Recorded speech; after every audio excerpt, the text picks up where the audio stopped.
Champions trophy సెమీఫైనల్లో మరోసారి south Africa బోల్తా పడింది. టైటిల్ ఫేవరెట్ గా భావించిన సఫారీలు సెమీస్ లో న్యూజిలాండ్ పై పరాజయం పాలయ్యారు. భారీ టార్గెట్ ను ఛేదించలేక చేతులెత్తేశారు. డేవిడ్ మిల్లర్ సెంచరీ చేసిన జట్టును గెలిపించలేకపోయాడు. అయితే కివీస్ చేతిలో ఓటమి తర్వాత డేవిడ్ మిల్లర్ ఐసీసీపై తీవ్ర విమర్శలు గుప్పించాడు. చెత్త షెడ్యూలింగ్ చేశారంటూ మండిపడ్డాడు. హడావిడి గందరగోళ షెడ్యూల్ కారణంగానే సెమీస్ కోసం సన్నద్ధమయ్యేందుకు తమ జట్టుకు తగినంత సమయం దొరకలేదని ఆరోపించాడు. 5 గంటల జర్నీకే టైం సరిపోయిందంటూ ఫైర్ అయ్యాడు. తాము అలా జర్నీ చేయడం కరెక్ట్ కాదని అన్నాడు. ముందుగా దుబాయ్లో మ్యాచ్ కోసం సాయంత్రం 4 గంటలకు వచ్చామన్నాడు. భారత్ న్యూజిలాండ్ మధ్య మ్యాచ్ పూర్తవగానే తర్వాత రోజే ఉదయం 7:30 మళ్లీ పాకిస్తాన్ కు బయలుదేరామన్నాడు.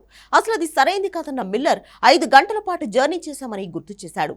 మొత్తం 5 గంటల పాటు జర్నీ చేస్తే తమ ప్రాక్టీస్ కు సమయం ఎక్కడుందని మిల్లర్ ప్రశ్నించాడు. ఛాంపియన్స్ ట్రోఫీ గ్రూప్ స్టేజ్ లోని ఆఖరి లీగ్ మ్యాచ్ వరకు సెమీస్ లో ఏ జట్టు ఎవరితో తలపడబోతుందనే విషయం క్లారిటీ రాలేదు.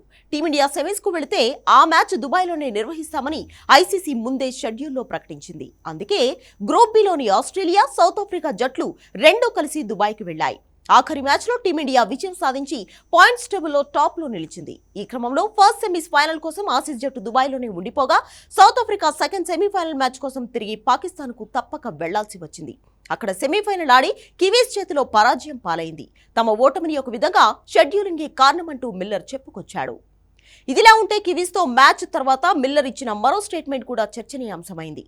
ముఖ్యంగా భారత క్రికెట్ ఫ్యాన్స్ కు షాక్ ఇచ్చింది.